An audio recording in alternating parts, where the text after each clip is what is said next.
29장 DDMS입니다. DDMS라는 것은 달빅 디버그 모니터 서비스라고 해서 안드로이드 SDK에서 지원하는 통합 디버깅 서비스 툴이라고 생각을 하시면 됩니다.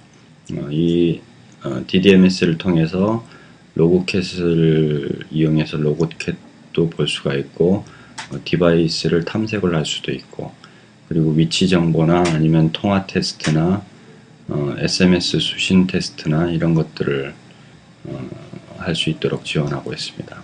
목차를 보면 DDMS 29장 DDMS를 실행하는 방법, 그리고 디바이스 창에 대해서 DDMS 안에 있는 파일 익스플로러 창에 대해서 알아보고요. 그리고 에뮬레이터 컨트롤러를 활용을 하는 방법을 소개를 합니다. 가상기기에서 통화를 테스트하는 방법, 그리고 SMS 보내는 테스트를 하는 방법, 그리고 가상기기 두 대를 가지고 서로 통화하는 방법이나 SMS를 실험하는 방법을 소개를 합니다.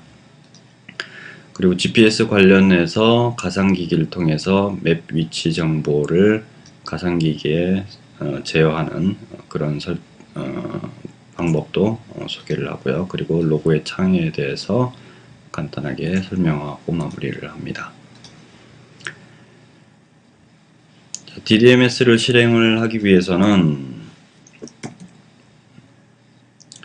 윈도우 메뉴에 있는 오픈 퍼스펙티브 메뉴에서 DDMS가 나타나면 그걸 바로 선택을 하면 되고요. 그렇지 않을 경우는 Other 메뉴를 선택을 하시면 이렇게 오픈 퍼스펙티브라는 창이 나타납니다. 이 중에서 DDMS를 선택을 하고 OK 버튼을 클릭을 하시면 DDMS 화면이 이렇게 나타나죠. 처음에는 아무것도 안 나타날 거고요. 가상기기를 실행하면 이제 DDMS 안에 이 디바이스 창에 실행 중인 가상기기나 아니면 실물 디바이스가 여기에 나타납니다. 그래서 이 창에서부터 시작을 해서 어떤 가상기기에 대해서 스레드나 메모리에 대한 부분이나 파일 탐색키, 그리고 에뮬레이터 컨트롤을 사용하겠다라고 선택을 하게끔 되어 있습니다. 다음 창에서 이 창이 이제 가상기기를 실행했을 때 나타난 창인데요. 가상기기 하나를 실행했죠. 창을 보면은 이제 디바이시즈 가상기기 또는 실물 단말기가 연결되어 있을 경우 나타나는 창이고요. 여기서 이제 어느 디바이스에 대해서 살펴볼 것인지를 선택을 하고, 그리고 이제 이 부분이 스레드나 힙이나 얼로케이션 트래커나 파일 익스플로러를 지원하는 그런 창이고요. 그리고 이 부분이 에뮬레이터 에뮬레이터에 대한 컨트롤을 지원하는 창입니다. 그리고 요 아랫부분이 로그캣이 있고요. 개발자가 출력했던 로고를 볼 수 있는 로그캣이 이렇게 있고, 그리고 콘솔도 탭이 여기에 가려져 있죠. 이 콘솔 탭을 클릭을 하면 이제 콘솔에서 진행되는 상태를 살펴볼 수가 있습니다. 좀 더 확대해서 볼게요. 이 디바이스 창에서는 가상기기일 경우는 에뮬레이터 다시 포트명 이렇게 나타나게 됩니다. 그래서 보통 이제 에뮬레이터를 하나 먼저 실행을 하면 포트명이 554 이렇게 나타나죠. 그리고 온라인이라고 나타나면 이제 실행 중이다라고 보시면 되고요. 디바이스 창에서 이렇게 해당 디바이스를 선택을 하고 파일 익스플로러를 탭을 클릭을 해보시면 이 디바이스 안에 있는 파일 시스템들을 탐색을 해볼 수 있습니다. 그리고 필요에 따라서 나중에 설명하겠지만 파일을 선택하거나 폴더를 선택을 해서 개발자 컴퓨터로 가져오고, 그리고 개발자 컴퓨터에 있는 파일도 단말기에 카피를 할 수가 있습니다.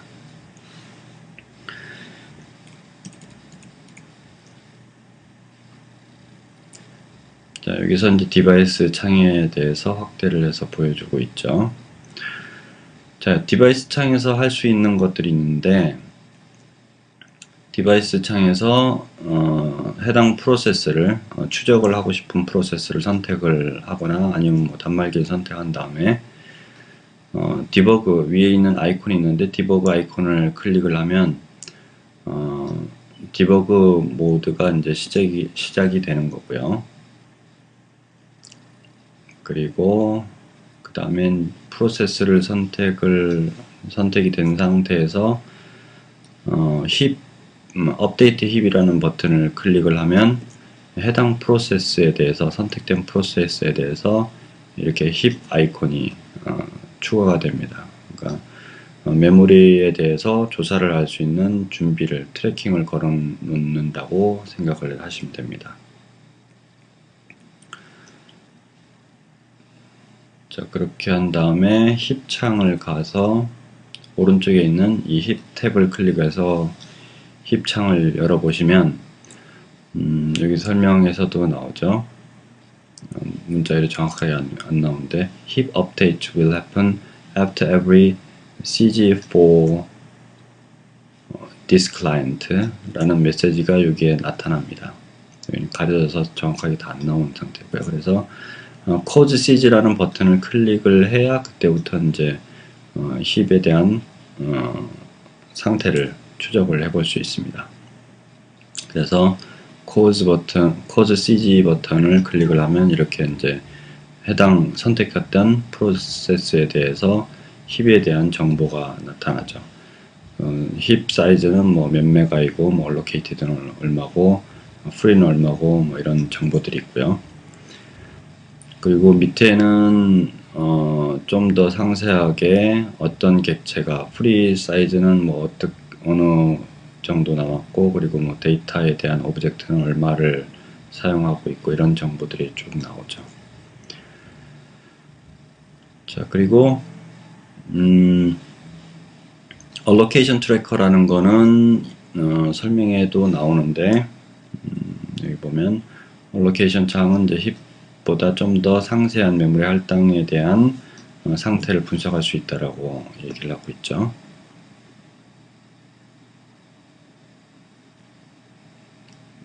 그래서 처음에 이렇게 목록들이 쭉 나오면은 해당 좀 더 분석을 상세하게 하기 위해서 항목을 선택을 하고 get allocations라고 하면 어느 자바 파일에서 실행되고 있는 그런 객체인지를 이렇게 추적을 해 볼 수 있습니다.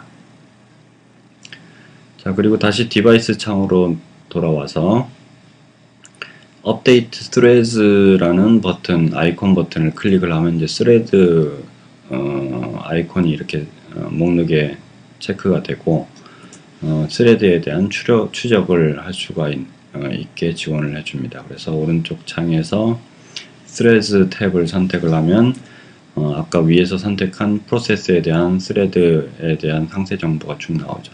그리고 뭐 항목을 선택을 하면 이 스레드가 어느 파일에서 실행되고 있는 스레드다라는 걸 추적을 할 수가 있습니다. 자, 그리고 가상기기가 현재 이렇게 실행되어 있다고 가정을 하고 디바이스에서 현재 실행되고 있는 앱이 이 패키지인데요. 이 패키지를 선택을 하고 스탑 버튼을 클릭을 하면 이 프로세스를 강제로 중단을 시킬 수가 있습니다. 그래서 스탑 버튼을 시키면 가상기기 화면에서는 이렇게 웹사이트가 실행되던 게 종료가 되고, 그리고 프로세스에서도 원래 있던 이 프로세스 자리에서 해당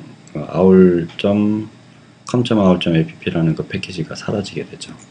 이렇게 앱에 대해서도 제어를 할 수 있다라는 것을 보여드리고 있고요.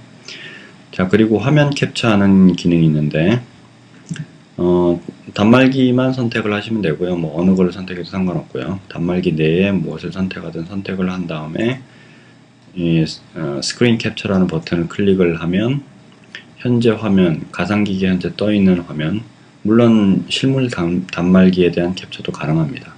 그래서 이렇게 디바이스 스크린 캡처라는 창이 나타나서 현재 화면을 이렇게 캡처를 합니다. 캡처한 화면이죠. 이걸 이제 세이브 누르면 이제 개발자 컴퓨터에 저장을 할 수가 있고, 카피하면 클립보드에 들어가고, 던하면 이 창이 닫히고요. 그리고 가로 세로 로테이트해서 회전을 시킬 수도 있고, 리플레이시해서 새 화면을 다시 가져올 수도 있고요. 자, 그리고 파일 익스플로러에 대한 내용인데, 이건 이제 왼쪽에서 디바이스 창에서 디바이스를 선택을 하면 파일 익스플로러 탭을 클릭을 해보시면 이렇게 선택된 디바이스에 대한 파일 시스템을 탐색을 할 수 있게 되겠습니다. 좀 더 확대해서 보면 이제 이렇게 삼각형 버튼을 이용해서 폴더를 확장해서 탐색을 할 수가 있죠. 만약에 카피를 해오고 싶다, 단말기에 있는 데이터를 파일을 개발자 컴퓨터로 가져오고 싶다라고 할 때는 단말기에 원하는 파일을 선택을 이렇게 한 다음에 이 버튼을 풀로 파일이라는 버튼을 클릭을 하면 어디 위치에 저장을 할 건지를 선택하는 이 창이 Get Device File이라는 창이 나타나고요. 여기서 위치를 설정을 하고 파일명을 정한 다음에 저장 버튼을 클릭하면 단말기에서 파일을 가져올 수가 있죠. 자, 거꾸로 여기 Push Your File이라는 버튼을 클릭을 하면 이제 개발자 컴퓨터에 있는 파일을 선택을 해서 거꾸로 지정된 폴더에 단말기에 지정된 폴더의 파일을 복사해서 집어넣을 수도 있습니다. 자, 다음에는 에뮬레이터 컨트롤에 대한 내용인데요. 이 에뮬레이터 컨트롤에서는 그림을 보면 금방 이해가 되겠죠. 텔레폰이 전화에 대한 컨트롤을 할 수 있는 창이 있고요.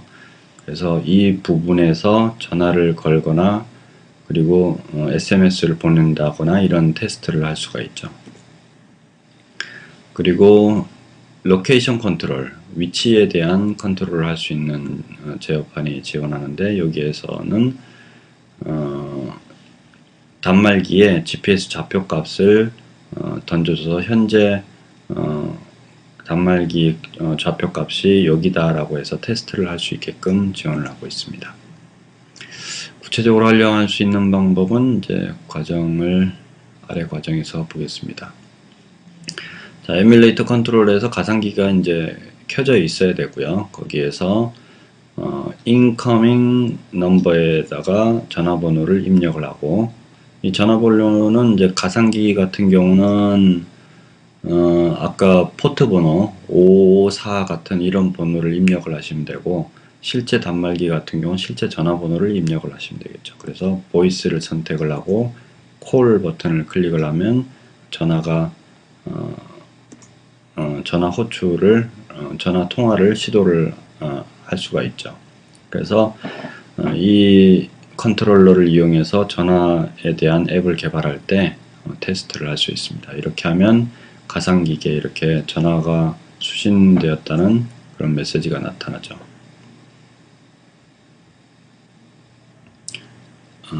이거는 제가 잘못 설명했는가 보네요. 이게 incoming number는 이제 자기 번호를 입력하는 거군요. 그래서 incoming number는 자기 번호를 입력하고 디바이스에서 해당 가상기기를 선택을 하고 콜 버튼을 클릭을 하면 그 해당 디바이스에 전화를 걸게 됩니다. 그래서 어느 전화번호가 이렇게 어느 전화에서 전화가 왔다라고 가상기기에 나타나고요. 그리고 이 잠금 버튼을 드래그해서 해제를 시키면 이제 통화 상태가 진행이 되죠. 이렇게 통화 상태가 이제 초과 1초, 2초, 3초 이렇게 진행이 될 겁니다. 그리고 이제 여기서 통화를 종료를 시키면 이렇게 통화 종료 화면이 나타난다는 걸 보여드리는 거고요. 그 다음에 SMS도 마찬가지입니다. SMS도 디바이시스 창에서 해당 가상기기를 선택을 하고, 그리고 번호를 입력하고, 그리고 SMS를 선택을 하고, 메시지 항목에 전달할 메시지를 입력을 한 다음에 샌드 버튼을 클릭을 하면 문자가 이렇게 날아갑니다. 그래서 가상기기 화면에서 문자가 왔다는 SMS 수신 알림 메시지가 뜨죠. 그리고 요 창을 이렇게 선택을 해서 드래그 밑으로 하면 이제 SMS 내용을 바로 확인할 수 있죠.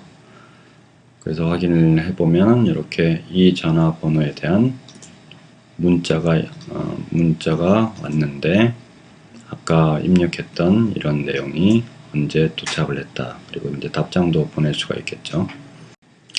위에서 설명한 부분은 가상기기 한 대에 대해서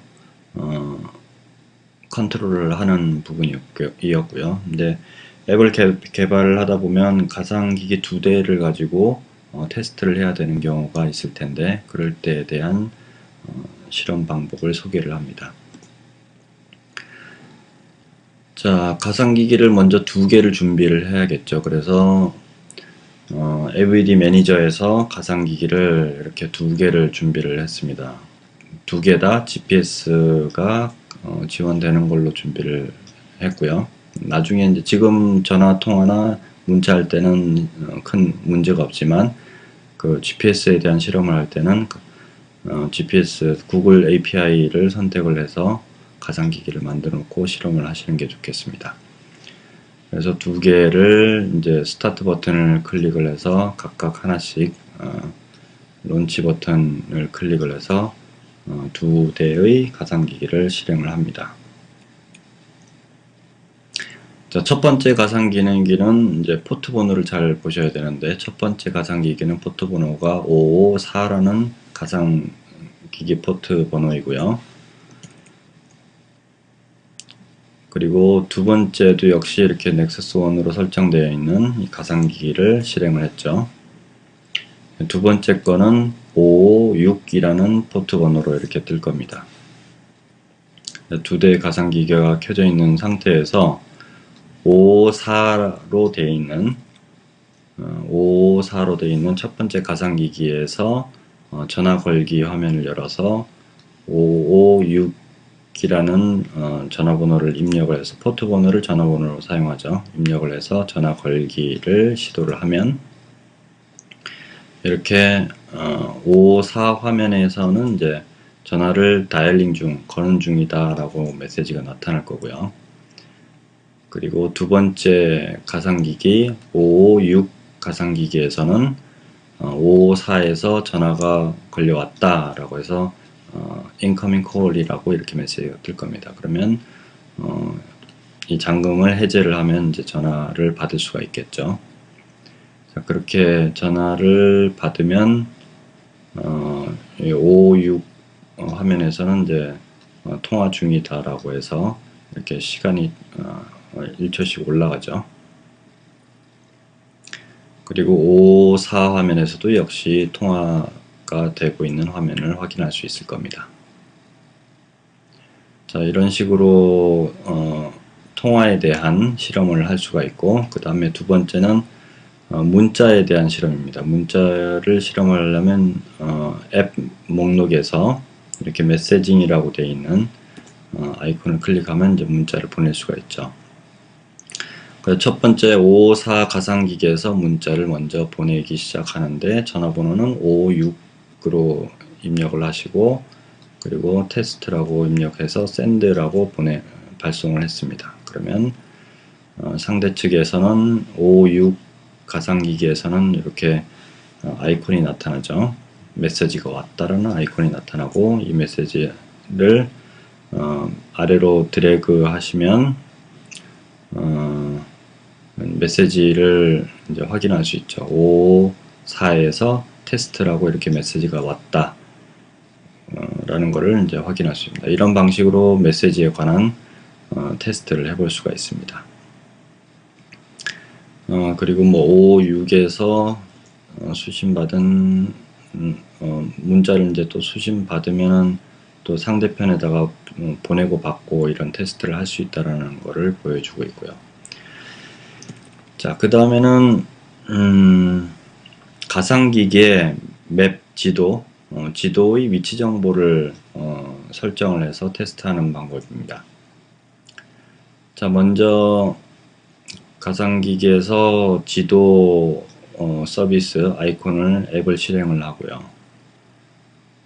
그러면 이제 지도가 나타날 텐데, 컨트롤러에서 에뮬레이터 컨트롤 창에서 로케이션 컨트롤 항목에서 매뉴얼을 선택을 하고 데시멀이라고 선택을 한 다음에 롱기튜드와 레티튜드, 위도와 경도 값을 이렇게 서울 지역으로 해서 한번 테스트를 해봤습니다. 이 값은 이제 좌표 값은 개발자가 직접 찾아서 이전 GPS 장을 보시면은 좌표 값을 찾는 방법이 있을 겁니다.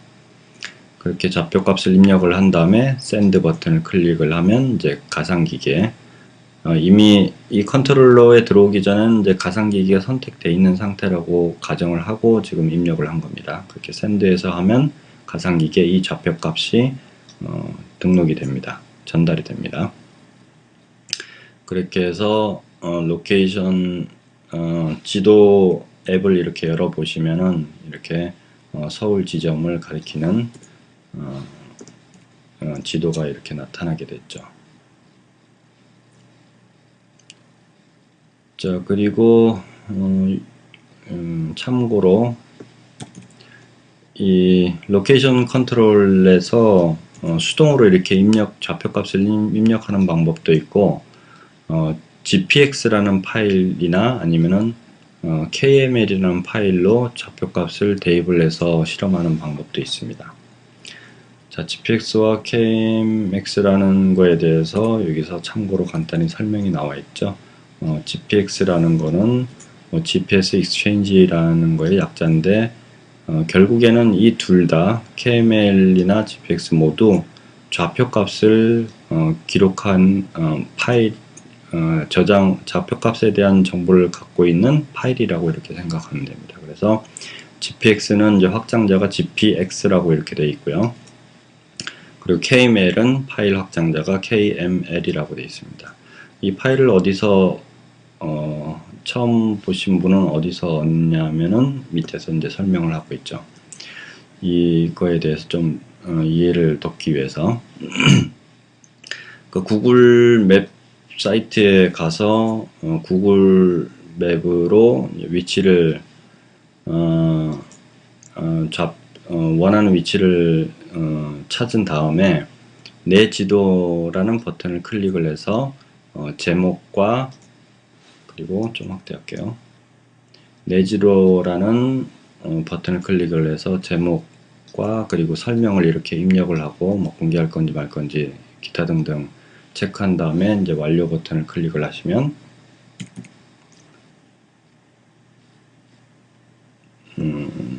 이렇게 클릭을 하고 그리고 지도 화면을 보시면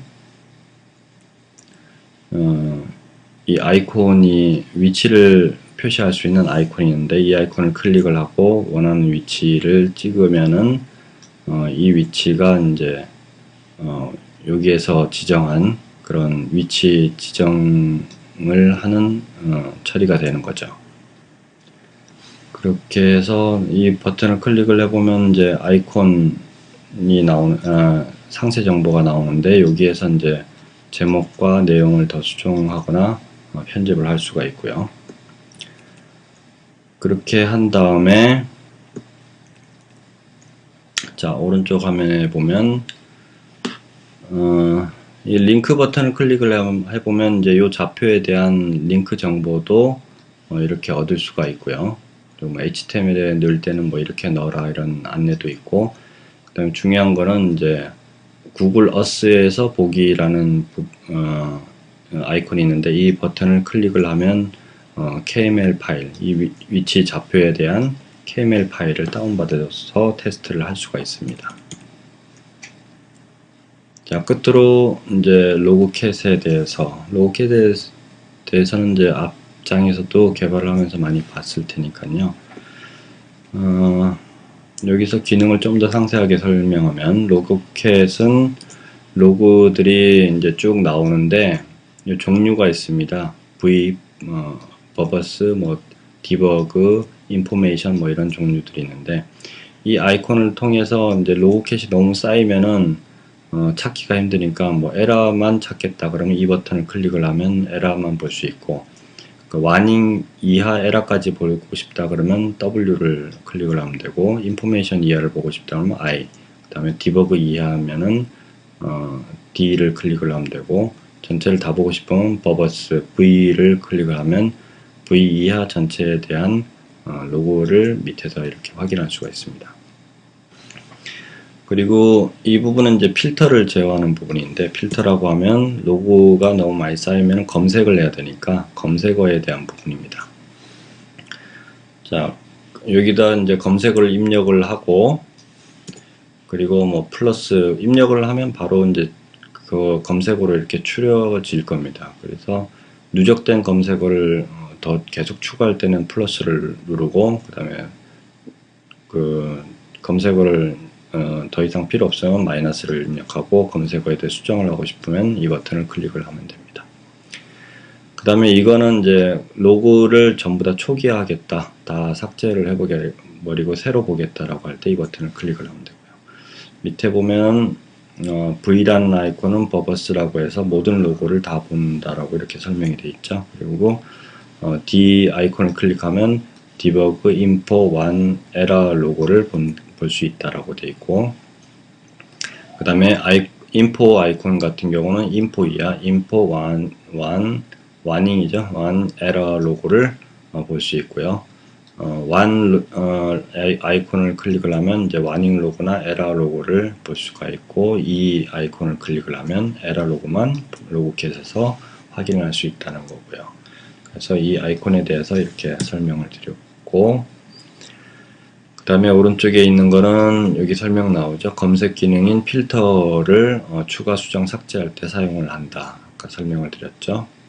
그 다음에 이 아이콘은 클리어 로그라고 해서 로그를 전부 다 삭제하는 그런 기능이다라고 설명을 하고 있습니다. 자, 여기까지 해서 DDMS에 대해서 설명을 다 드렸습니다. 수고하셨습니다.